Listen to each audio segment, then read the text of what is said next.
कधी कधी कांबळावर एका दादाने भागायचं का आपल्याला? आता 3-3 दादा घ्या माझ्याकडे.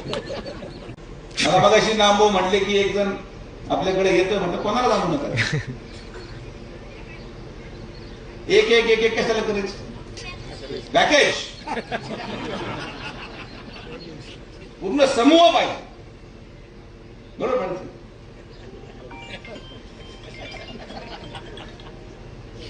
आता कदाचित पाटील साहेबांना ते पटतं का मला माहित नाही, पण शेवटी पाटील साहेबांचं नेतृत्व हे आमच्यासाठी अंतिम आहे. आणि गाव पातळीवरचा संघर्ष चालूच राहतो, तो चालूच राहणार. पण कुठेतरी तालुक्याचा विकास व्हावा, तालुक्याचे प्रश्न सुटावे, या दृष्टिकोनातून घेतलेले हे निर्णय आणि या निर्णयाचा सन्मान आपण कराल.